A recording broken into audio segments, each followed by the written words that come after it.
muchas gracias pues por quedarse o por asistir a esta tertulia astronómica, una actividad que vamos a empezar de pronto a promover en el Instituto de Física. Son charlas divulgativas en astronomía dentro del instituto. Normalmente los grupos de investigación en astronomía del instituto realizan seminarios de investigación que son ya dedicados a presentar temas de investigación, pero esta es una tertulia astronómica. La persona que nos va a acompañar hoy es Santiago Quintero, que es estudiante avanzado del programa de astronomía, y digamos esta tertulia hace parte digamos de una actividad que se realiza en el curso de contexto astrofísico de la vida, que es una materia electiva del pregrado de astronomía. Entonces tenemos más o menos una hora. La idea es divertirnos un rato, Santi, tomarlo con calma. Muchísimas gracias. Preguntas en el micrófono para que quede grabado. ¿Las preguntas son a lo largo de la charla o al final? Al final, por favor. ¿Al final? Al final del todo. No, mentiras. Vamos improvisando a medida que va. Ah, te está proyectando aquí en esta. ¿Me está proyectando aquí? Una cosa que puedes hacer es poner solo una pantalla. Pero... No se ve una pantalla. Bueno, sí, hagamos una pantalla. ¿O sabes qué? Mover la ventana del OpenOffice al... Acabo de hacer eso, no, miremos a ver acá qué dices. Pongamos esta como la pantalla principal.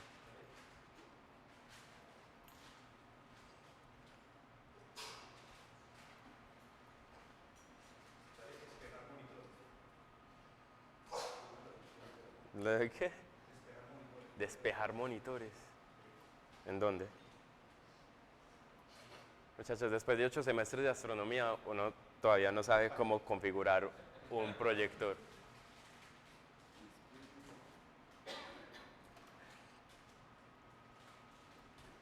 O también hay que decirlo, es que necesitamos más físicos y más astrónomos que reinventen los proyectores. Que reinventen los No, proyectores. las impresoras. La revolución de las máquinas va a empezar con los proyectores y las impresoras. Pues ya hay impresoras que pueden imprimirse a sí mismas. Ah, sí. Ese es el salto. Ah, listo, bueno. Santi. Listo, perfecto. Ah, bueno, decidió. El problema es que tocar voltear acá. Listo. ¿Eso está funcionando? Está funcionando, perfecto. Bueno, mi nombre es Santiago Quintero, yo soy un estudiante de astronomía, estoy actualmente en 8º semestre y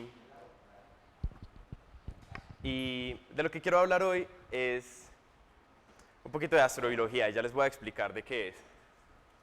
Esta imagen es un selfie tomado por el robot Curiosity, que desde el 2003, desde agosto del 2003, está en la superficie de Marte. Se dedica sus días a andar por ahí, a hacer huequitos en la Tierra y a analizar lo que encuentra.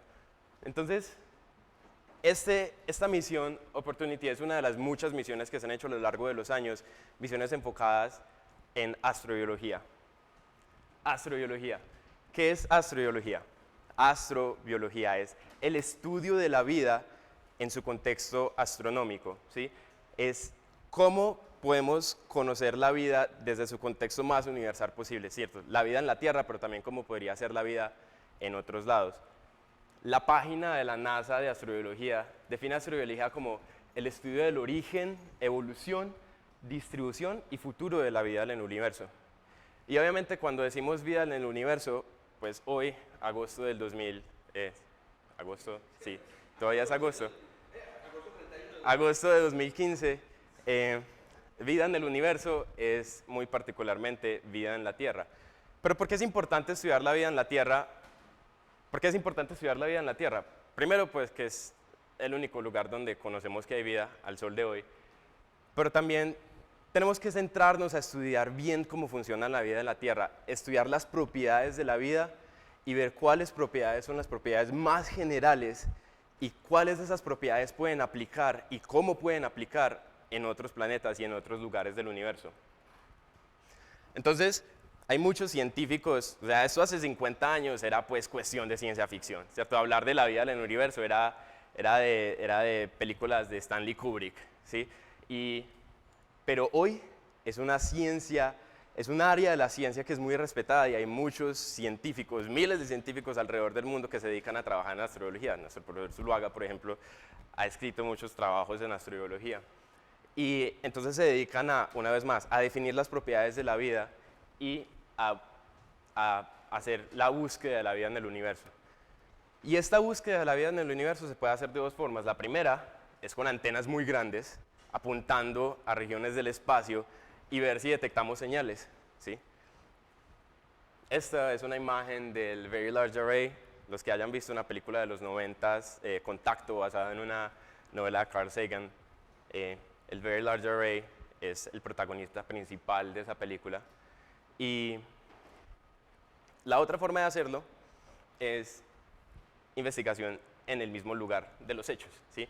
Este no es el mismo robot de ahora, este es una representación artística de Spirit, que fue un rover que lleva en Marte desde el 2004, si no estoy mal. Spirit desafortunadamente murió, pero su gemelo Opportunity todavía está andando por ahí, lleva más de 10 años andando por ahí por Marte, y lo que él se dedica a hacer es casi lo mismo que hace Curiosity, que es el otro vaca, la vaca grandota, y es analizar las muestras del suelo y la atmósfera de Marte y ver si Marte pudo haber sido habitable o si es habitable en este momento.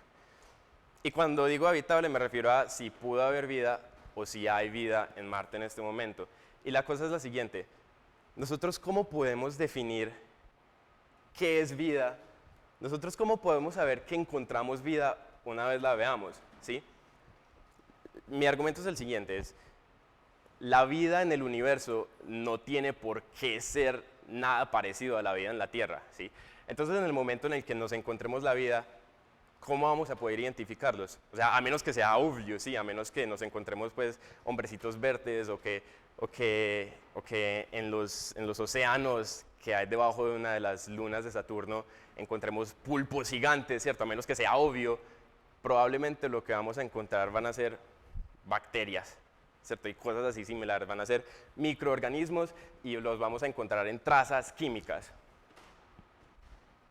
Y eso presenta un problema, porque no hay ninguna garantía. Bueno, de hecho hay argumentos que dicen que químicamente la vida en el universo debería parecerse a la vida en la Tierra, debería estar basada en carbono, debería estar basada en agua y todas estas cosas, pero en verdad podría darse un argumento de falta de creatividad humana, ¿sí?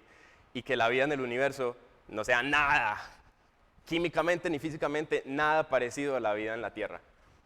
Entonces, el problema que nos incumbe en este momento es definir la vida en la forma más general posible. Particularmente, NASA tiene una cosa que se llama un roadmap, que son básicamente todos los objetivos de su programa de astrobiología. Y en su roadmap de astrobiología, una de las metas que tiene es determinar cómo reconocer señas de vida o firmas de vida en otros mundos y en la Tierra temprana. Identificar biofirmas. Biofirmas son señales que nos dicen que ahí hay vida, ¿sí? Que puedan revelar y caracterizar la vida pasado o presente en muestras antiguas de la Tierra, muestras extraterrestres que se miden en el lugar o que son retornadas a la Tierra, o superficies planetarias o atmósferas planetarias que se midan, que se observen desde lejos, ¿sí? Y aquí el último pedacito, esto sí es muy ciencia ficción. Esto es identificar biofirmas de tecnologías distantes, ¿sí? Esto ya es más complicado y esto ya sí linda con Stanley Kubrick, y entonces nos vamos a enfocar más en lo otro, en cómo podemos hacer para hacer detecciones en el mismo lugar. Entonces, para eso hay que, una vez más, intentar hacer la definición más general de la vida que se pueda, una definición que no esté basada en la física, en cómo se ve, ni en de qué está hecha, sino que esté basada en cómo se comporta, ¿sí? Entonces, este problema de definir qué es la vida se presta para otra charla muy larga de varios días sin parar, ¿sí? Pero básicamente la definición más general que vi y que logré sintetizar es esta. La vida es un sistema complejo, químico, adaptativo, que presenta reproducción, evolución, metabolismo y autoorganización. Y estos son un montón de palabras y ya las voy a explicar, ¿sí? La primera es que es un sistema complejo, y esa lo voy a dejar al final. El segundo es que es un sistema químico. Cuando digo que es un sistema químico me refiero a que las partes fundamentales y los componentes principales de la vida son moléculas o del tamaño de moléculas. Y esta distinción se tiene que hacer para poder distinguir la vida como la conocemos de cosas como robots o programas de computador, ¿sí? ¿Y por qué? Y entonces ustedes me van a decir, pero Santiago, usted me acaba de decir que queremos hacer la definición más general de la vida y está restringiéndome al ámbito químico. Y el argumento es el siguiente, es que eso es muy válido, es porque si la vida va a surgir espontáneamente de materia muerta, es muy poco probable que se genere en el Internet o que se genere como un T-800, ¿cierto? Es muy poco probable que a partir de materia muerta y de tierrita en el piso, pues se formen cosas mecánicas o virtuales, aún peor, ¿sí? Entonces es lo más natural que espontáneamente la vida se forme de una manera química. La segunda propiedad es que la vida puede adaptarse, y esto es súper importante, ¿cierto? Nosotros sabemos que la vida en la Tierra, ¿cierto?, se adapta y que el más adaptado es el que sobrevive y todo esto, pero ¿por qué es necesario que los sistemas vivos se adapten? Porque eso implica que no están a merced del ambiente, es como si cambia la temperatura, entonces se desbarataría el sistema, si se mueve el piso, entonces se desbarata el sistema. Nosotros necesitamos sistemas que puedan adaptarse a los cambios del ambiente y que eso les proporcione una estabilidad y que puedan sobrevivir en el tiempo. Porque nosotros sabemos que el ambiente, pues los ambientes planetarios no son estáticos, ellos cambian, ¿sí? Entonces eso es importante. El tercero es que se reproduzca. Y casi no encuentro una razón por la cual es importante que la vida se reproduzca, pero piensen en esto. Las cosas decaen en el tiempo. La vida es una cosa que está organizada, y como está organizada, entonces tiende a desorganizarse y tiende a decaer en el tiempo. Las células tienen tiempos de vida y las células se mueren, ¿sí? Entonces, los sistemas no van a poder ser duraderos en el tiempo si están hechos de elementos que se mueren rápido. Entonces, por eso es necesario reproducirse. O sea, si yo me voy a morir dentro de 20 años y yo quiero que la vida humana siga andando, aunque todos los humanos vamos a morir dentro de 80 años, entonces lo que hay que hacer es crear más humanos para que pueda haber humanos durante el resto de la eternidad, ¿sí? No, por favor, sí. Entonces, ese es el proceso de mitosis de una célula, la replicación de una célula, pero también hay que tener cuidado porque hay sistemas que no están vivos que se replican y que se multiplican. Los cristales, por ejemplo, no sé si ustedes han hecho el experimento, es un experimento clásico de cocina, es cojan agua, calienten el agua muchísimo y disuelvan azúcar hasta que no puedan disolver más azúcar y después cuelguen un clipcito y esperen a que se enfríe y después de un tiempo ustedes van a ver cristales de azúcar que se van a formar a partir de ese clipcito. Esos cristales son réplicas de sí mismos y son cosas que se reproducen, pero claramente los cristales no están vivos. No están vivos. Lo otro es evolución.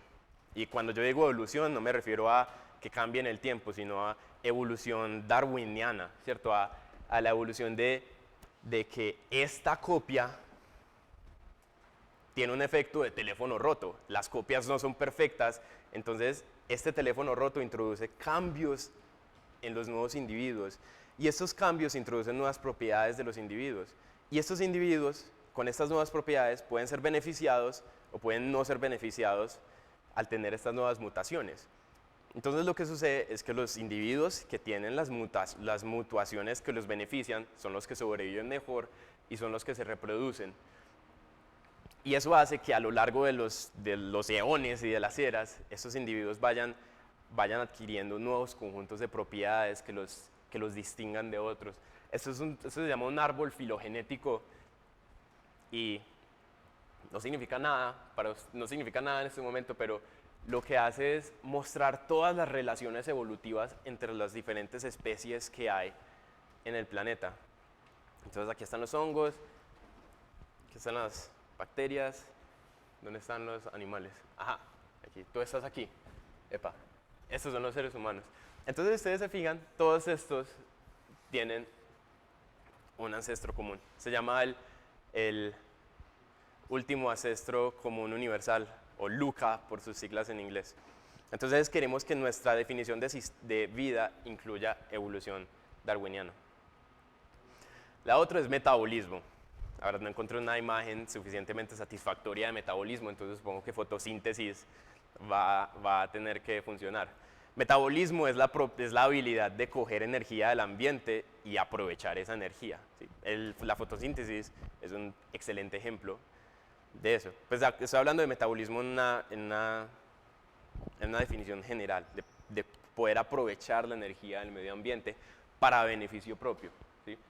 Lo que hacen las plantas es que cogen la luz, cogen los nutrientes que hay en el aire y en la tierra, y con eso crean moléculas que son útiles para luego gastar y construir tallos o moverse, en el caso de ser animales, cosas como estas. Y por último,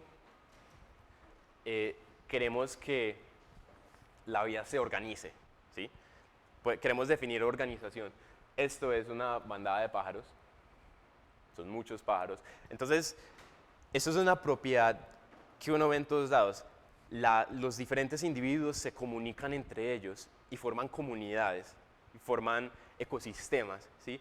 Y estos ecosistemas y esta comunicación entre los ecosistemas es fundamental para que se muestren propiedades de las cuales vamos a hablar ahora. Entonces, esto es muy importante. Y la última propiedad, la que dije que era al principio, es complejidad. Complejidad no es que sea complicado, hay una diferencia entre que algo sea complicado y que sea complejo, ¿sí? Pero en general, las cosas complejas son complicadas, pero no todo lo complicado es complejo. Complejidad, mejor dicho, la mejor forma de definir complejidad es con un ejemplo.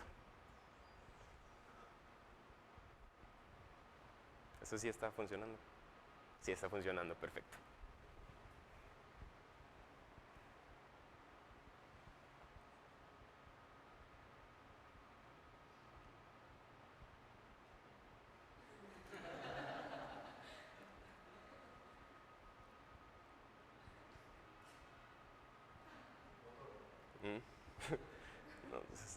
No, esas son las nuevas tecnologías de energía sostenible. Sí. Se les pone una cadenita y ya. ¿Qué es un sistema complejo? Un sistema complejo es un sistema donde el todo es más que la suma de las partes. ¿A qué me refiero?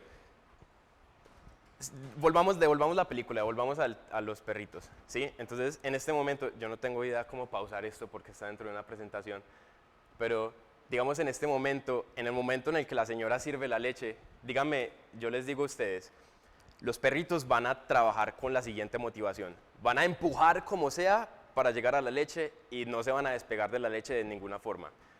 Entonces, díganme si ustedes van a ser capaces de predecir, sí, van a terminar girando en una espiral. Pues no, eso es un comportamiento que no se puede predecir partiendo del comportamiento individual de cada uno de los perritos. ¿Esto qué pasa? El sistema de los perritos en espiral es más que 6 perritos tomando leche, ¿sí? O sea, son interacciones entre individuos que generan comportamientos que no son fácilmente predecibles.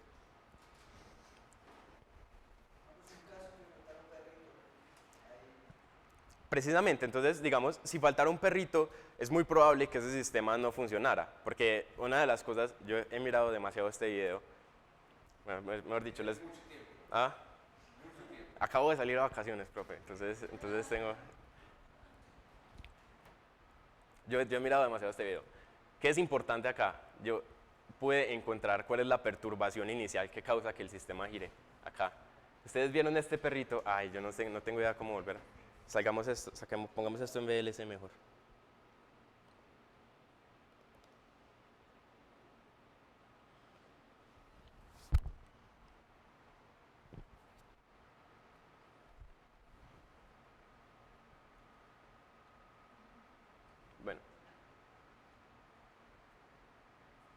ustedes miran, este es el que inicia todo, ¿sí? Cuando él se mete ahí a empujar, él hace que este empuje. Entonces, cuando este empuje, y claro, entonces como este de acá está todo estripado, apenas este se mueve, él se va a mover hacia allá. Y como este también está todo estripado, se va a mover hacia allá. Pero este lo están empujando, entonces se va a mover hacia acá. Y como este se va a sentir empujado, entonces se va a mover hacia acá. Que es precisamente lo que sucede. Pero igual, uno partiendo de las interacciones de los perritos, uno no es capaz de predecir que ellos van a terminar girando en esta espiral. Otra cosa que uno no sería capaz de predecir es en qué dirección. Y ¿Qué dirección? Eso y es. si giran en toda siempre en la misma dirección los perritos. No dice nada la señora sobre si giran en la misma dirección cada vez que les sirven. Lo que me parece interesante es que ese sistema sí es predecible porque hay otro video. Depende de la ansiedad de perros inicial. No, la señora tiene otro video que es más reciente. Bueno, no me deja quitarlo, gracias. La señora tiene otro video que es más reciente en el que reproduce exactamente este sistema. Entonces ella ya le cogió el truco para hacer que los perritos den vueltas. Pero, entonces de lo que quiero hablar es precisamente, eso es un sistema complejo, un sistema donde todo es más que la suma de las partes. O sea, esto es más que 6 perros tomando leche. 6 perros, sí. Y voy a darles más ejemplo antes de intentar dar una definición estricta de qué es complejidad. Un sistema, no se ve bien, no, qué pichi resolución de ese proyector. Esto es un mapa de la web, de la World Wide Web. El Internet puede considerarse como un sistema complejo, donde los actores, donde los individuos son los usuarios y donde uno ve comportamientos, donde hay una alta conectividad entre los usuarios. Esto es una red de todos los hiperlinks, bueno, no de todos, de muchos hiperlinks que hay en Internet, ¿sí? que llevan a diferentes servidores en diferentes partes del mundo. Y donde las acciones de estos individuos, hay muchísimos individuos que están conectados y las acciones de estos individuos llevan a propiedades y llevan a resultados que no son fáciles de predecir. Por ejemplo, que un meme se vuelva que surjan memes o que un video se vuelva viral o movimientos sociales, ¿cierto? Cosas como esas no son fáciles de predecir. Las neuronas y el cerebro son también un sistema complejo, ¿sí? Porque una vez más, nosotros podemos decir que conocemos muy bien cómo funcionan las neuronas individuales, cómo se disparan y que la polaridad y todo eso, ¿cierto? Pero eso no, o sea, si yo les digo, bueno, así funciona una neurona, ahora voy a poner 100 millones, yo no sé cuántas neuronas hay en el cerebro, entonces me estoy inventando un número, 100 millones de neuronas en este cerebro, entonces ustedes me van a decir cómo piensa esta persona, ¿cierto? Eso no funciona así, ni mucho menos cómo funciona el cerebro, ni siquiera cómo funciona la conciencia. Entonces, eso es otro sistema complejo. Las neuronas son los individuos y están altamente conectados y las interacciones entre ellos, que son muy sencillas, llevan a resultados que no son fáciles de predecir. El otro sistema que claramente no está vivo, que es complejo, es el clima. Y ahora aquí los individuos son más difíciles de identificar porque no son como personas o neuronas o perros, sino que es la atmósfera como es localmente, es el aire como es localmente, y el aire localmente lo conocemos muy bien. Nosotros conocemos la teoría de los gases, nosotros conocemos teoría de hidrodinámica, y si yo tengo si yo tengo una caja de aire acá y a tal temperatura, a tal presión, yo puedo definir exactamente cómo va a evolucionar. Pero eso significa que cuando pongo 1.000 millones de cajas de aire alrededor del planeta, yo no voy a ser capaz de predecir cosas como estas, ¿sí? Entonces, ese es el principio fundamental de la complejidad, ¿sí? Entonces, podemos intentar hacer una definición de trabajo de qué es un sistema complejo. ¡Ay! Las hormigas también, ¿sí? Y el otro, este es muy importante, este es un puente de hormigas. Las hormigas están vivas, ¿sí? Este es un puente de hormigas que hay entre un charquito y otro charquito, eso lo vi en internet, después de una inundacioncita, ¿sí? Y otra vez, las hormigas individualmente son son organismos relativamente sencillos, ¿cierto? O sea, si uno pone 10 hormigas acá sobre esta mesa, las hormigas van a dar vueltas y vueltas y vueltas y luego se van a morir de hambre. Pero si yo pongo 10 millones de hormigas en el piso, entonces van a hacer cosas como estas, van a ir y van a buscar comida, van a comunicarse entre ellas y se van a comportar como un organismo grande, como un superorganismo. Y este superorganismo no está centralizado, aquí no hay ninguna hormiga jefe que les está diciendo armen el camino de aquí hasta allá, no, es un sistema descentralizado que no tiene líderes, no tiene nada, ¿cierto? Pero igual puede formar estructuras y puede tener comportamientos tan complicados como este. Entonces, ahora sí, a definir qué es complejidad. Entonces, un sistema complejo es un sistema que tiene grandes redes de componentes, ¿sí? Que no tiene ningún control central, que tiene unas reglas sencillas de operación, los individuos tienen unas reglas sencillas, y que da lugar a comportamiento emergente sofisticado, y esto ya lo voy a definir mejor.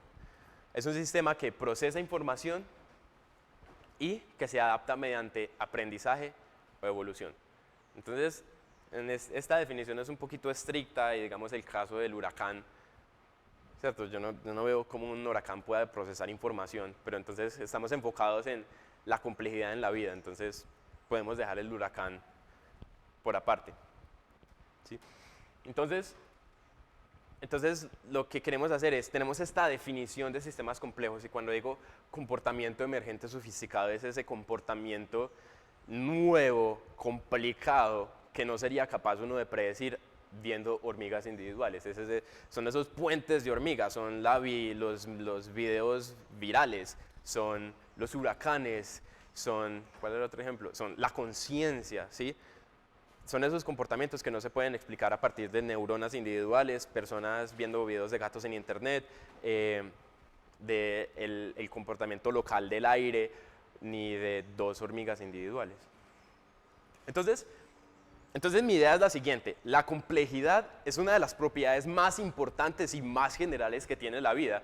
Y entonces nosotros podemos intentar buscar una forma de medir qué tanta complejidad tiene un sistema y utilizar la complejidad como estas biofirmas, como la muestra de que aquí hay vida, ¿sí?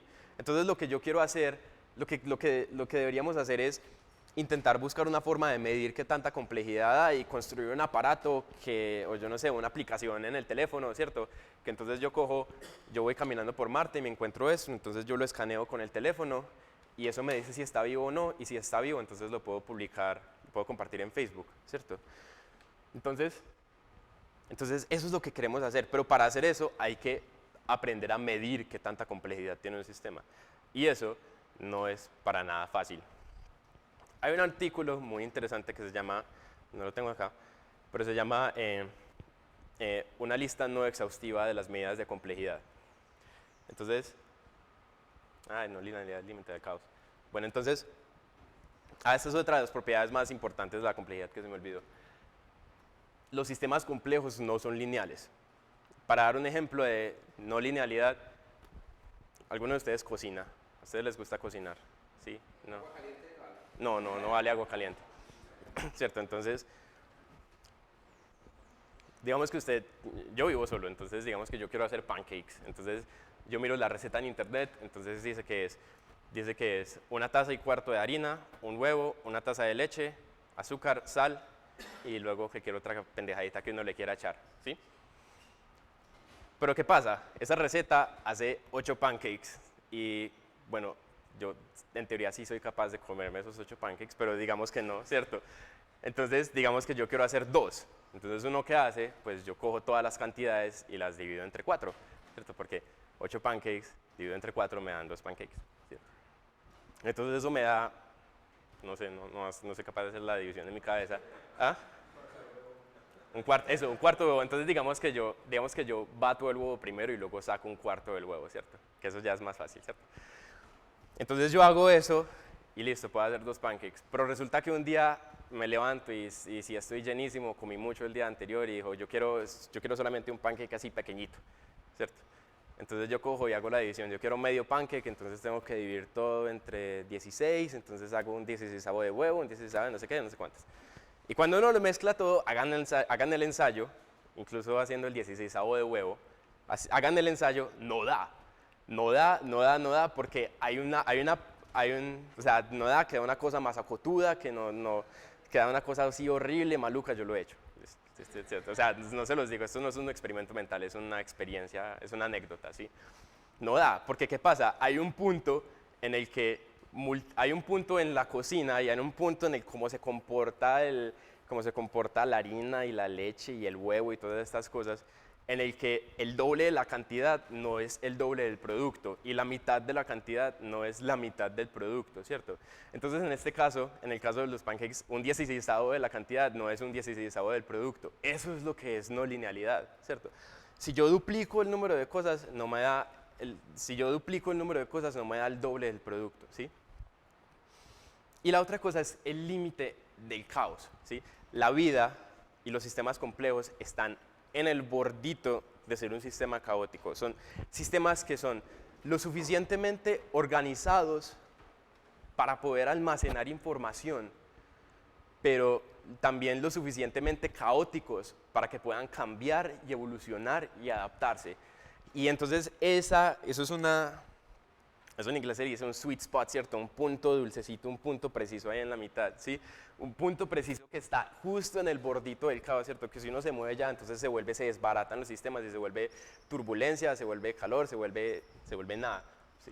Entonces, esas son otras dos propiedades muy importantes que queremos intentar reproducir. ¿Cómo medir complejidad? Entonces, para medir complejidad queremos intentar construir métricas de la complejidad que respondan una o varias de estas tres preguntas sobre el sistema. Primero, ¿qué tan difícil es de describir el sistema? ¿Qué tan difícil es de crear el sistema? ¿Y cuál es su grado de organización? Y si ustedes miran, entre más difícil, o sea, los sistemas complejos son los más difíciles de describir, son los más difíciles de crear y reproducir, y son los que tienen niveles de organización más avanzados, ¿sí?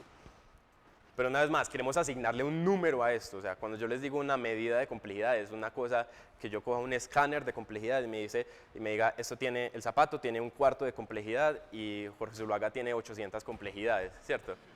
¿Cierto? Eso es lo que queremos hacer. Eso, es decir, las mujeres tienen 10 a la 30 complejidad, ¿cierto? Se explota el aparatico, ¿sí? ¿Para qué hacer esto? Para poder coger y unívocamente coger y decir, estar en Marte y decir, esta piedra no es compleja, esta babita sí es compleja, analicemos a ver qué más es esta babita rara, ¿cierto? Entonces queremos asignarle un número a esto, y la forma de asignarle números a esto es principalmente utilizando la teoría de la información. Y una vez más, hablar sobre teoría de la información a profundidad se presta para varias charlas por su propia cuenta. Pero básicamente lo que queremos hacer es, lo que se hace en teoría de la información es considerar secuencias de números, principalmente, o de letras, y analizar qué tanta información tienen esas secuencias y qué tan complejas son esas secuencias de números, ¿sí? Entonces, aquí hay unas medidas de complejidad que están basadas en la teoría de la información. Primero es el tamaño, ¿sí? Entonces, las cadenas, ¿cierto? Dice que las cadenas de números más largas y los códigos más largos son los más complejos. Eso es dudoso, ¿cierto? Entropía, que esta es una palabra pesada, entonces hablemos del orden y la sorpresa de que haya un mensaje. Voy a estar saltando entre estas dos diapositivas. Entonces acá tengo tres cadenas, tres fragmentos del genoma humano, ¿sí? Dos de ellos me los inventé yo, ¿sí? Y uno de ellos es sacado de una base de datos del genoma humano y es parte del gen que hace una proteína parecida a la queratina. Ustedes obviamente saben cuál no es, ¿cierto? Esta claramente no es el gen que codifica la queratina, ¿cierto? ¿Por qué? Es demasiado organizado, eso no tiene nada de información, no hay nada de información aquí. Pero entre estos dos, ahí es difícil de saber, ¿cierto? Entonces, por eso es que necesitamos tener una Yo veo aproximación. por todas partes es el nombre de una película, Gattaca. Ah, Gattaca. Ah, yo voy a poner Gran Gattaca. película. Muy buena película, recomendada, ¿sí? Entonces, hay una cosa y uno puede aproximarse a esto de definir y encontrar la vida de dos maneras, ¿sí? La primera forma es como lo hizo un juez de la Corte Suprema de Justicia en 1964 en Estados Unidos. Había un caso, una demanda que le habían hecho al estado de Ohio porque había vetado una película porque supuestamente era obscena. Y entonces este juez de la Corte Suprema de Justicia hizo todo su análisis y dijo al final, vea, yo no podría definir qué es la pornografía, pero yo sé qué es cuando la veo, ¿cierto? Entonces uno puede intentar aproximarse a eso, ¿cierto? Como que yo no sé qué es la vida, pero yo no podría definir qué es la vida, pero yo sé qué es cuando la veo. Pero vean que eso no funciona, ¿sí? O sea, hay casos límite en el caso de que, ¿y qué pasa si la vida es completamente diferente a lo que usted conoce? ¿Sí? Entonces en estos casos hay que definir métricas bien estrictas para saber cuál tiene más complejidad que cuál. Este claramente no es complejo, ¿sí? Entonces la entropía dice básicamente qué tanto orden hay en una de estas cadenas. Las que tienen menos orden tienen menos información. Aquí no hay nada de información, ¿sí? Y estas dos son como desordenaditas, entonces parecen tener más información. Entonces les voy a sapear. Esta tercera yo la hice con un generador aleatorio de números y esta segunda es sacada de una base de datos del genoma humano, ¿sí? Pero el problema es este. Según la medida de la entropía, según la medida del desorden, esta aleatoria tiene más desorden que la que no es completamente aleatoria. Por lo tanto, según esa medida del desorden, esta tercera es más compleja que esta segunda.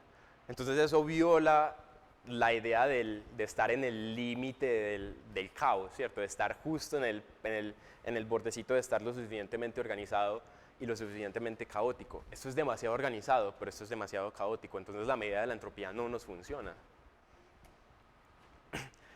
La otra medida es el contenido algorítmico. Y aquí es donde, y este es el título de acá.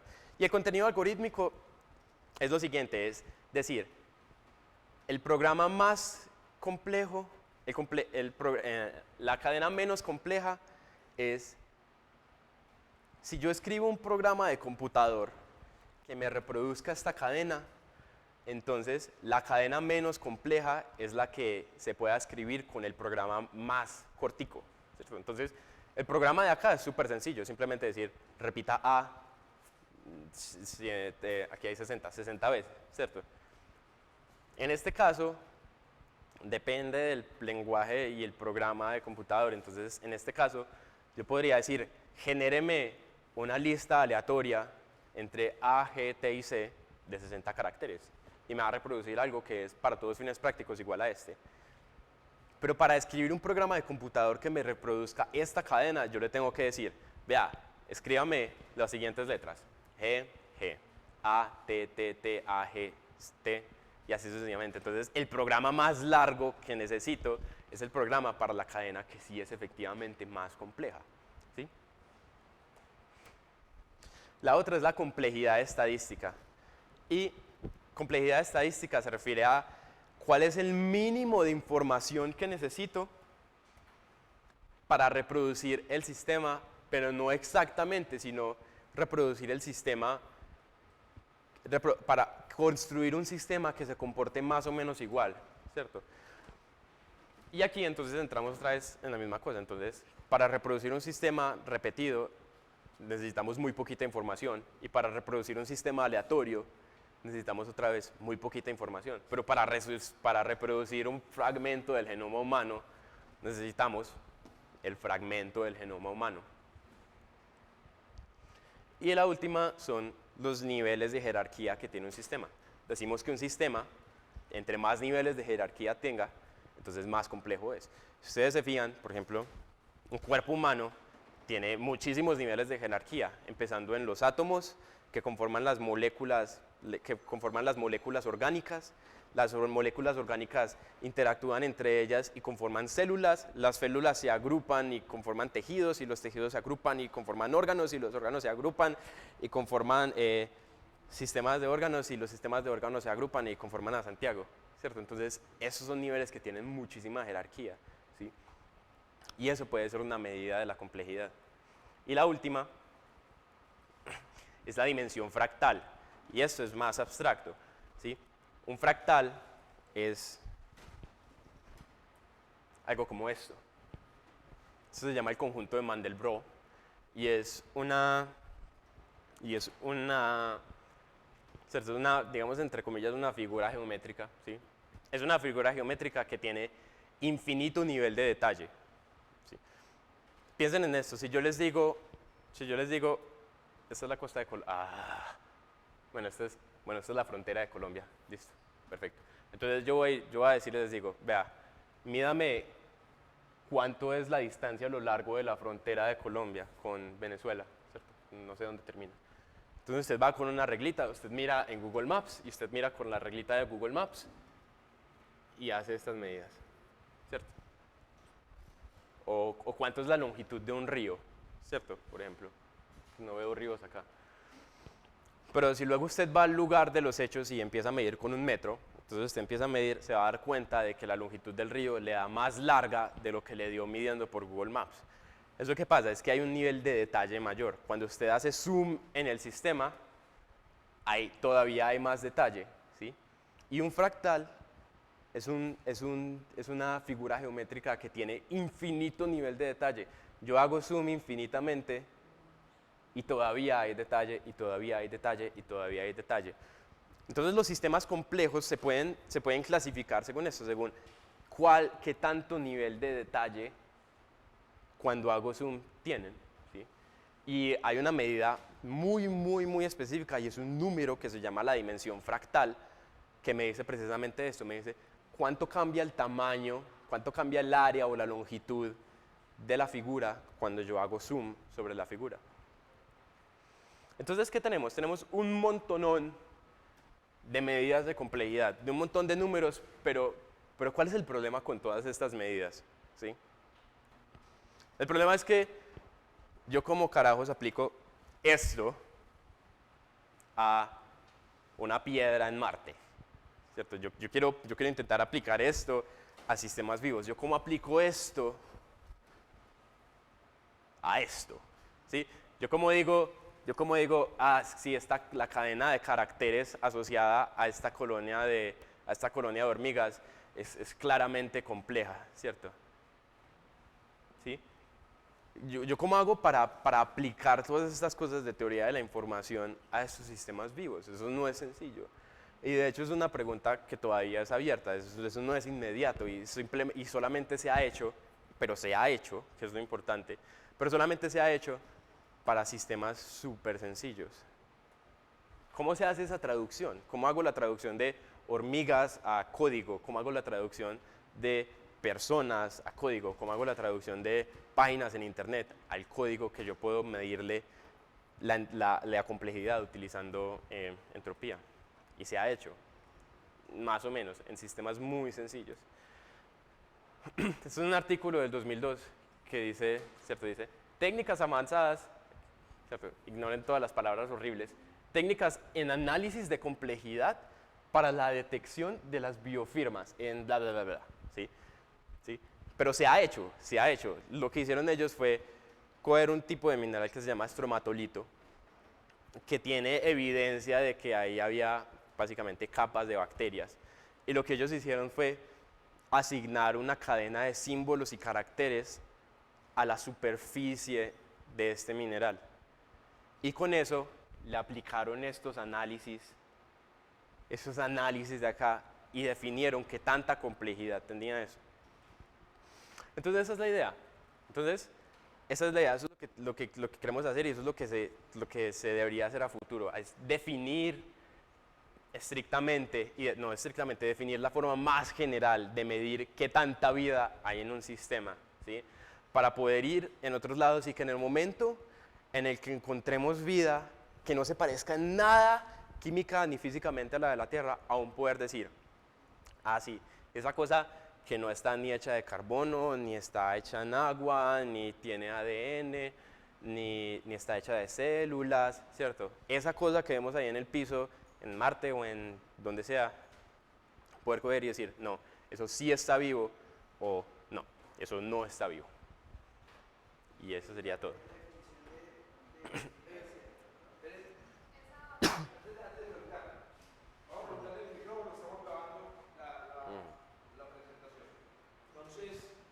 ¿Ya? Eso es todo.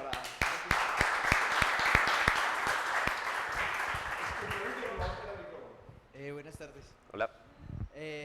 La pregunta es, me dices que entonces podría cambiarse la definición de vivencia o ser vivo. Es que, o sea, cambiarse no, es que no existe una definición. En el momento no hay una única definición de vida, ¿sí? Esta definición... Ay, me va a tocar, me va a volver a hacer los perritos, creo. Ah, no, no me hizo parar en los perritos. Esta definición que tengo acá es un popurrí de otras, de muchas definiciones que hay. Y cada quien define la vida según le convenga. Hay un libro de astrobiología que tiene un capítulo en cómo definir la vida. Y hay un pedacito de ese capítulo que dice, ¿cierto? Criterios para definir la vida. Y hay una parte en la que dice, pues usted básicamente define la vida según lo que tenga que trabajar y según cómo le convenga, ¿cierto?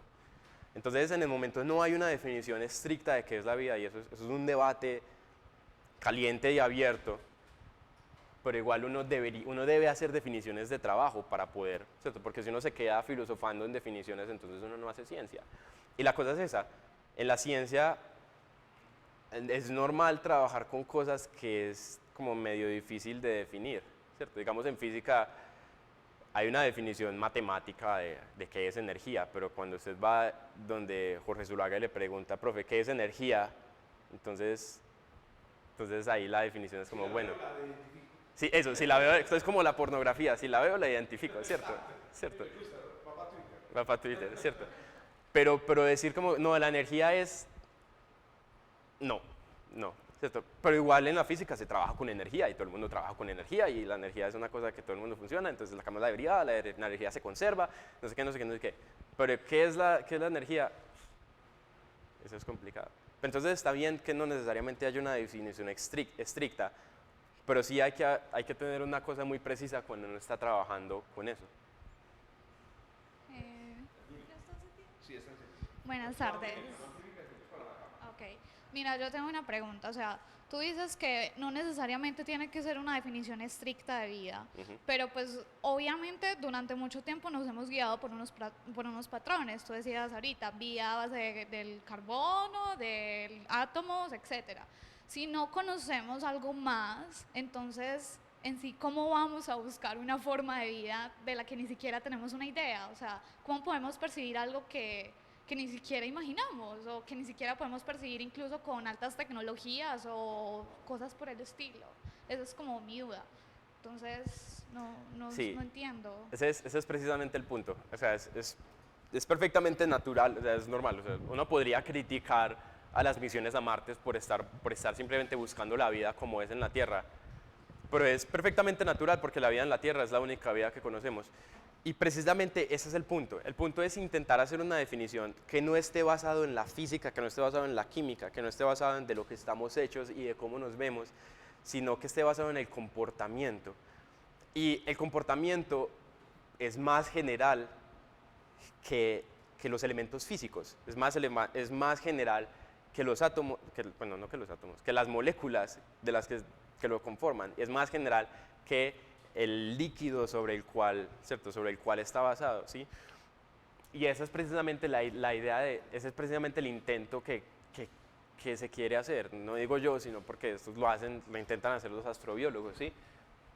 Es intentar hacer una definición de vida que sea suficientemente general como para que podamos detectar vida que no sea parecida químicamente a la de la Tierra. Pero claro, esto obviamente está basado en los comportamientos, en cómo nosotros conocemos la vida en la Tierra, ¿cierto? La vida en la Tierra satisface todas estas propiedades. Y todas estas propiedades están escritas acá porque son propiedades de la vida en la Tierra, ¿cierto? Es como un argumento circular. Pero entonces nosotros podemos suponer y decir, bueno, la vida en otros lados tiene que parecerse por lo menos en algo a la vida en la Tierra. Tal vez no química o físicamente, pero sí en términos de comportamiento. ¿Sí? Haciendo un comentario, la pregunta de Sayuli es, claro, imagínense que queremos reconocer en otras culturas los medios de transporte que utilizan. Entonces resulta que nosotros tenemos un sesgo porque los medios de transporte nuestros son el carro y la bicicleta. Entonces tú dices, si yo voy a otra cultura y no veo un carro o una bicicleta, que es lo que conozco, no tienen medios de transporte. ¿Sí me entiendes? Entonces lo mismo, si yo voy a Marte y no veo una célula o no veo una lagartija, entonces no la puedo reconocer. Entonces el esfuerzo es, no, es que definamos que es un medio de transporte. Cualquier cosa en la que yo tome personas y las lleve de un lugar a otro sin que ellas tengan que utilizar sus paticas, o tal vez utilizando sus paticas, lo va a llamar medio de transporte. Entonces, claro, una persona está acostumbrada a unos medios de transporte, puede llegar a otro lugar y apenas identifica esos rasgos distintivos, dice, ese es un medio de transporte. Así no se parezca a un bus, ni a una bicicleta, ni a un triciclo. Entonces, un poco es como para poner una analogía de qué era lo que estamos tratando de hacer. Otra pregunta. Sandy, la primera es, ¿por qué es necesario, es decir, por qué hay vida en el universo? Segunda, de cuáles parámetros básicos o cuál es digamos, el espacio de parámetros de las constantes fundamentales que hacen que sea posible la vida en algún universo. ¿O qué crees? Pues, ¿qué opinión te surge de eso? Primero, esa primera pregunta, la respuesta es depende, es a gusto del consumidor, ¿cierto? Es ¿por qué hay vida en el universo? Hay gente que argumenta que la vida es una cosa extremadamente difícil de hacer y que es una cosa que es muy improbable de hacer y que muy probablemente solamente haya en la Tierra, ¿cierto? Pero hay gente, como yo, que cree que la vida, por lo contrario, tal vez, iba a decir, tal vez no sea como un punto natural de la evolución del universo, pero sí me parece que es lo suficientemente probable como para que la vida surja en otros lados, ¿sí? Entonces uno podría hacer ese argumento, si es probable, o sea, uno puede hacer un argumento de probabilidad y de números, ¿sí? Es como, ¿cuántos planetas tiene cada estrella? ¿Cuántos planetas hay por estrella en el momento? Hay aproximadamente 3 planetas por estrella, ¿cierto? 1.6. Bueno, 1.6, me bajaron el número. Sí, hay 1.6 planetas por estrella y hay, ¿cuántas estrellas hay en la galaxia? ¿Cierto? 300.000 millones. 300.000 millones de estrellas, entonces hay 1.3. Esos son 3.9, 4. 550.000 millones. De planetas en la galaxia. Entonces digamos que hay una probabilidad de 1 en 10.000 que se forme la vida en un planeta. Eso igual, como hay tantísimos planetas, entonces considerando esa probabilidad que es pequeñita de 1 en 10.000, o la probabilidad de ganarse el baloto que es como de 1 en 8 millones, ¿cierto? Digamos que la probabilidad de que se forme vida en un planeta es de 1 en 8 millones. Igual hay 500.000 millones de planetas, sí es el número, 500.000 millones de planetas en la galaxia, entonces ¿cuántas veces se ha podido formar la vida en el resto de la galaxia? Entonces yo digo que es por ese argumento. Eso depende, por supuesto, de la probabilidad que uno le asigne a que se forme la vida en un planeta. Si yo digo, no, la probabilidad de que se forme la vida en un planeta es de 1 en 10.000 millones de millones de millones de millones, entonces no importa qué tantos planetas haya en la galaxia, muy probablemente solamente va a haber vida acá, utilizando ese número. Entonces por eso digo que es a gusto del consumidor, ¿sí? Y eso también es un debate que está abierto. O sea, si la vida es algo que es común en el universo o que es particular a la Tierra, ¿sí?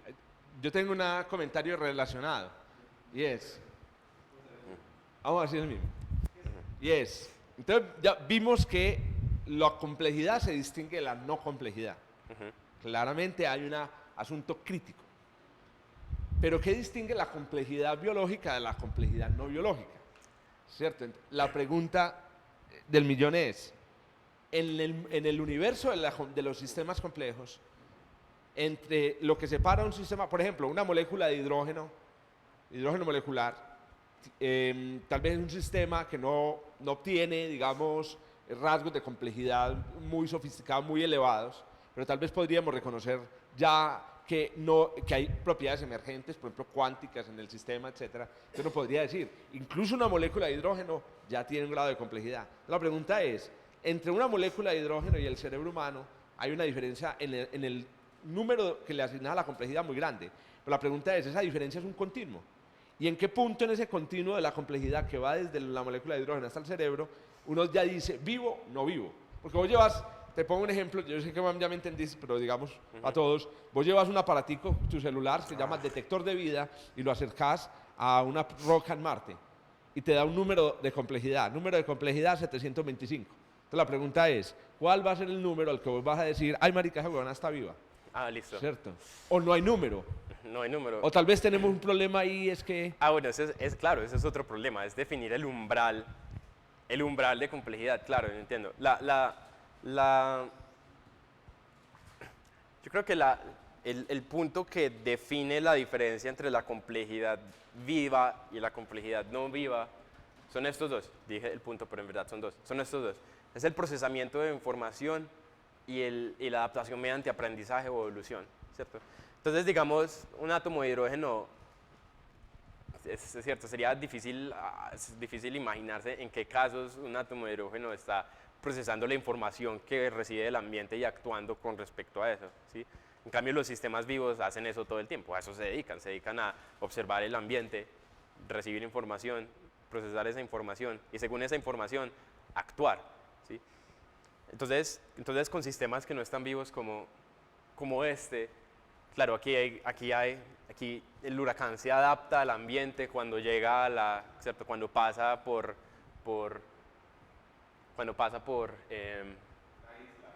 una isla o algo, entonces hay cambios en el sistema, pero igual decir que el huracán procesa información sería un poquito como, habría que estirar mucho la definición y forzar mucho la definición de qué es información y qué es procesar información para poder meterlo acá, o meterlo en un átomo de hidrógeno, o meterlo en un cristal, ¿sí?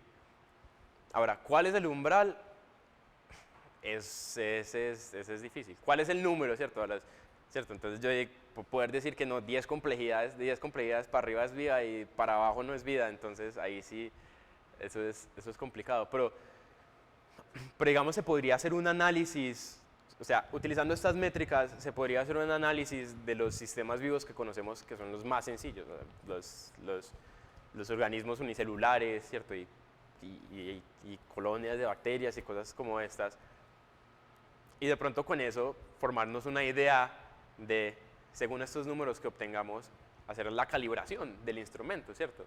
Calibrar el instrumento para 5 entonces es correspondiente es igual de complejo a una bacteria, para 100 es igual de complejo que un gusano y para 10 millones es igual de complejo que una persona, ¿sí? De ahí viene la conjetura, que yo podría llamar la conjetura del continuo, de la complejidad, o la conjetura de Ameba. Una idea que surgió en el grupo de astrobiología, y es la conjetura de que no existe esa frontera, no hay un umbral, y que por lo tanto debemos conformarnos y deberíamos dejar de ser tan fetichistas con la vida y de dejar de buscar la vida. Pero ¿usted por qué busca la vida? Es que ¿en qué punto de la complejidad usted va a decir hay vida, no hay vida, hay vida, no hay vida? Siempre va a haber una pelea, siempre va a haber una puñalada y alguien le va a pegar una puñalada al otro porque mi umbral es uno, el umbral tuyo es el otro. Entonces la invitación es: disfrutemos de todas las formas de complejidad del universo. Donde usted descubra complejidad, pues disfrute. Y como decíamos por ahí en una conferencia, abra una botella de champán cada vez que descubra la complejidad, sea cual sea. Igual yo creo que hay que, o sea, eso de disfrutar, eso es muy... Muy prostituto, No, es muy bonito, sí, es como, Pero es muy romántico, por el ¿cierto? mismo camino, entonces, en realidad la pregunta que te dice no tiene sentido, ¿sí o no? Porque estoy preguntando por un por qué. Es como decir, ¿por qué las partículas tienen más? ¿Por qué el tiempo? ¿Cierto? Es decir, la cuestión es que la vida uno puede definirla simplemente como una propiedad de la materia, una propiedad del universo, ¿cierto? Einstein cuando le preguntaban qué era el tiempo, él decía, pues el tiempo es lo que miden los relojes, por ejemplo, ¿cierto?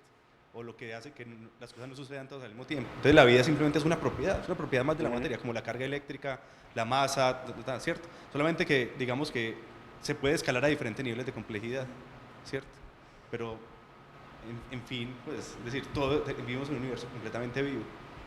Pero yo digo, una vez más, yo digo que eso es, o sea, estoy de acuerdo, pero quiero ser aquí como el abogado del diablo y decir que eso es muy romántico, ¿sí? Y quiero decir que en el momento en el que podamos construir esta métrica, construir el aparatico y construir el bichito, entonces va a haber alguien, ¿cierto? Va a haber esta pelea por definir una línea en la que de aquí para atrás las cosas están vivas o de aquí para adelante no. O si no es una línea, entonces es una región, ¿cierto? Un área gris como un área gris dudosa, pero que detrás del área gris entonces definitivamente las cosas están muertas y por encima del área gris las cosas definitivamente están vivas, ¿sí? Yo estoy de acuerdo, ¿cierto? Todos los sistemas complejos, eso sí, destapemos una botella de champaña cada vez que encontramos un sistema complejo, a mí me parece, estoy completamente de acuerdo, pero igual pienso que en algún momento alguien va a empezar a poner líneas y eso va a ser completamente inevitable. Muy sencillo, por ejemplo, una molécula, no sé, de un carbohidrato, pues está vivo cuando está incorporado en está vivo esa molécula cuando está incorporada en una célula, pero no cuando está por fuera. Entonces, Pues la sí, cuestión es... Sí. Eso... Pues... Una molécula, es una pregunta, ¿una célula de la piel está viva? Una célula, una sola célula. Sí, una sola célula. Está viva. Esa es la pregunta. O sea, La cosa es esa, el la tema- célula aislada, primero, no se logra reproducir fácilmente porque necesita unas señales del tejido, ¿cierto? No encuentra los elementos que necesita para vivir. En realidad, si usted cultiva una sola célula de la piel, posiblemente desaparezca. O sea, entonces, es lo mismo de la molécula. Escalé la pregunta de la molécula. ¿Una molécula de ADN está viva o no está viva? Ese es precisamente el problema de... O sea, eso es no linealidad y eso es el problema de la complejidad. Que hay una distinción, hay una diferencia, hay un hueco conceptual entre los individuos y el sistema. Y eso se ve en todos lados, ¿cierto? Entonces precisamente ese es el problema. Como que una neurona tiene parte de mi conciencia o qué, ¿cierto? Es como... Ese es el problema, hay un hueco conceptual y eso es lo bonito, es lo más interesante de los sistemas complejos, que hay claramente un hueco conceptual entre los individuos y el todo, entre las partes y el todo.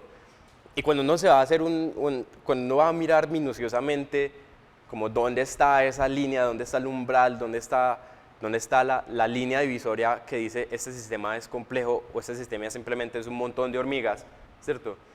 Uno no la encuentra, parece ser un continuo, ¿sí?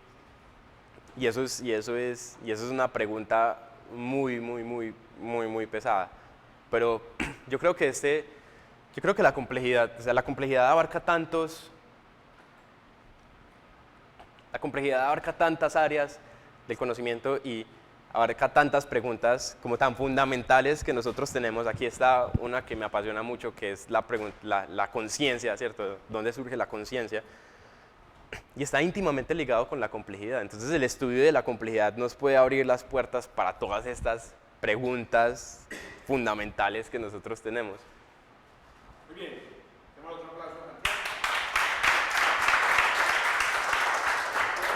Santiago nos permitió mostrar hoy un experimento muy interesante y es, Santiago es un estudiante de astronomía, pero no mencionó en ningún momento un telescopio, no mencionó en ningún momento las constelaciones, no sé por qué. Si esta es una conferencia de astronomía, ¿por qué no mencionaste planetas? Y esa es la idea es que no podemos tampoco reducir a la astronomía ni a la astrobiología a cosas tan sencillas. Digamos que él es el enfoque que tiene.